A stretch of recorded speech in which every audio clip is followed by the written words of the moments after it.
Você já parou para pensar por que seus dispositivos como celulares e eletrodomésticos parecem ter uma vida útil cada vez mais curta? E se eu te dissesse que isso não acontece por acaso, mas sim por um plano bem pensado de grandes empresas? Hoje vamos discutir sobre a obsolescência programada, um conceito que pode mudar a forma como você vê o que consome. Por que será que os aparelhos não duram mais como antigamente? O que isso significa para nós e para o planeta? Fique comigo até o final para saber como a indústria usa essa estratégia para garantir que você continue comprando e a importância de começarmos a questionar isso.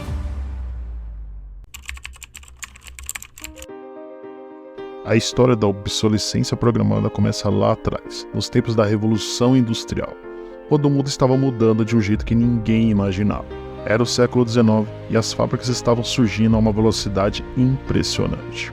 Com elas, veio a produção em massa, e as empresas começaram a perceber que, para ganhar mais dinheiro, precisavam que as pessoas comprassem mais e mais. Foi aí que surgiu a ideia de fazer produtos que não durassem tanto tempo assim. Um exemplo clássico dessa estratégia é a famosa conspiração da lâmpada, que rolou em 1924. Naquela época, as lâmpadas incandescentes eram feitas para durar mais de 2.500 horas, mas um grupo de empresas, incluindo a General Electric e a Philips, decidiu que isso era tempo demais. Eles se juntaram e combinaram de reduzir a vida útil das lâmpadas para 1.000 horas. Assim, as pessoas teriam que comprar lâmpadas novas com mais frequência. Essa história foi revelada no documentário The Great Light Bulb Conspiracy.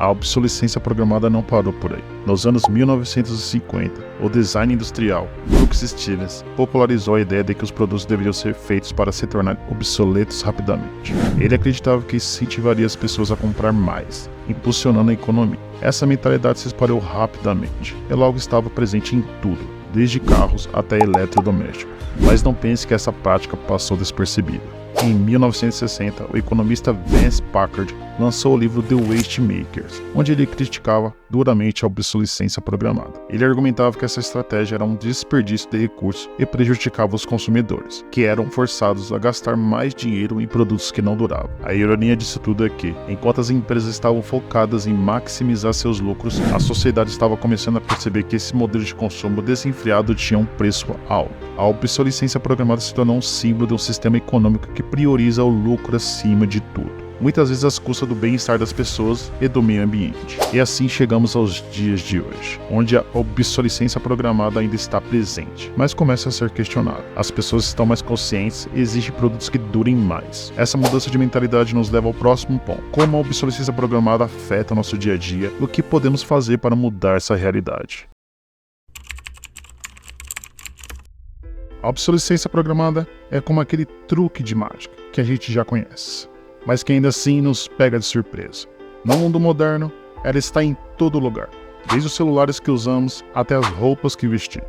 Começando pelos eletrônicos, os smartphones são os campeões dessa estratégia.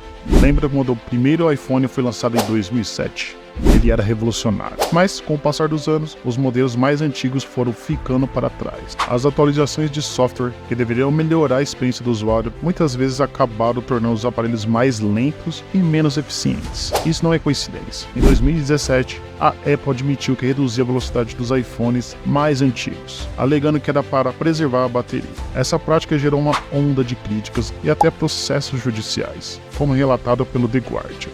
Mas não é só os eletrônicos que sofrem com isso. A indústria da moda também é um exemplo claro de obsolescência programada. As tendências mudam a cada estação, e as roupas que compramos hoje podem parecer ultrapassadas em poucos meses. Esse ciclo de consumo rápido é alimentado por campanhas publicitárias que nos fazem acreditar que precisamos estar sempre na moda. É um jogo de cartas marcadas, onde o consumidor sempre sai perdendo. E o que dizer dos eletrodomésticos? Antigamente, uma geladeira ou uma máquina de lavar durava décadas. Hoje, é comum que esses produtos apresentem problemas após poucos anos de uso.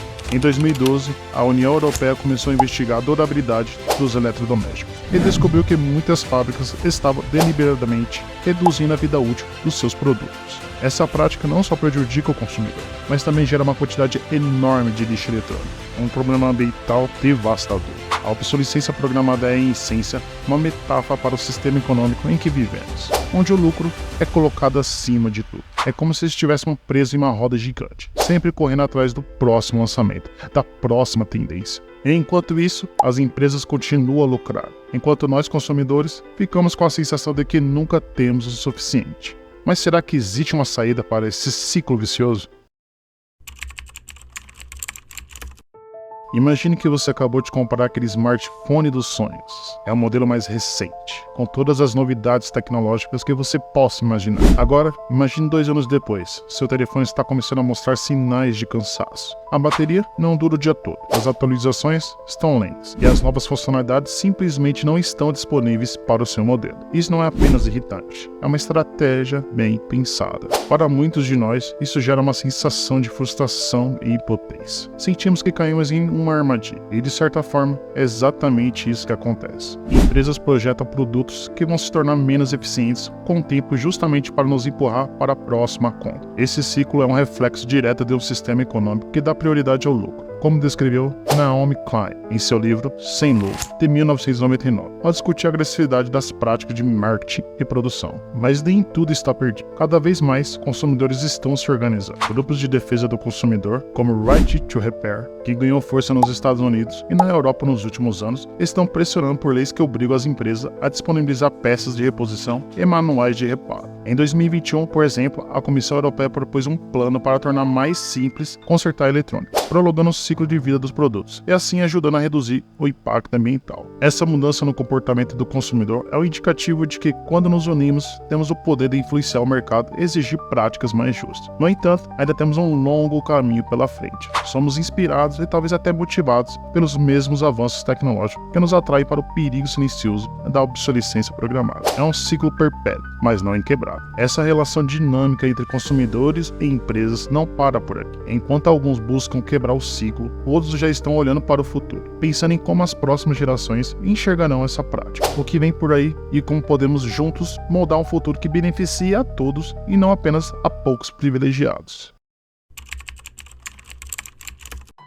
Olhando para o futuro, a gente se depara com um cenário que mistura esperança e desafio. A consciência sobre o impacto ambiental e social dessa prática está crescendo. Isso pode ser o começo de uma mudança significativa. Mas, como sempre, o caminho não é simples. Nos últimos anos, a sustentabilidade se tornou uma palavra de ordem. Em 2015, a ONU lançou os Objetivos de Desenvolvimento Sustentável, que inclui metas para o consumo e produção de forma responsável. Isso colocou uma pressão extra sobre as empresas para repensarem suas práticas. A obsolescência programada, que antes era vista como uma estratégia de negócio inteligente, agora está sob vigilância. Um exemplo interessante vem da França, que em 2015 se tornou o primeiro país a tornar ilegal esse modo de produção. A lei prevê multas pesadas para empresas que deliberadamente encurtam a vida útil dos seus produtos. Essa legislação é um passo importante, mas ainda é uma exceção no cenário global. A esperança é que outros países sigam o exemplo e adotem medidas semelhantes. Além disso, a tecnologia está começando a oferecer soluções. A impressão 3D, por exemplo, tem o potencial de revolucionar a forma como pensamos sobre reparos e reposição de peças. Imagine poder imprimir a peça que você precisa para consertar seu eletrodoméstico em casa, sem depender do fabricante. Além de prolongar a vida útil dos produtos, também reduz o desperdício. Por outro lado, há empresas começando a perceber que a durabilidade pode ser um diferencial competitivo. Marcas que oferecem produtos mais duráveis e fáceis de reparar estão ganhando a simpatia dos consumidores. Essa mudança de mentalidade é um reflexo de uma sociedade que começa a questionar o consumismo desfreado e busca alternativas mais sustentáveis. A transição para um modelo de consumo mais consciente não será fácil. As forças que sustentam a obsolescência programada são poderosas e a resistência à mudança é grande. Mas, como a história nos mostra, a mudança é possível quando há vontade coletiva. E é isso, pessoal, chegamos ao fim do vídeo. O que vocês acham da ideia de obsolescência programada? Agora que entendemos como algumas empresas projetam produtos para não durar, é crucial refletir sobre que mudanças maiores precisam ser feitas no sistema para que possamos consumir de forma mais consciente. Não se trata apenas de decisões individuais, mas sim de uma transformação coletiva nas práticas de mercado e nas expectativas de produção. Se você gostou desse vídeo e achou essa informação importante, deixe seu like e se inscreva no canal. Assim, juntos podemos fortalecer a discussão sobre um consumo mais responsável e exigir mudanças das empresas e da sociedade. É isso, pessoal. Até a próxima.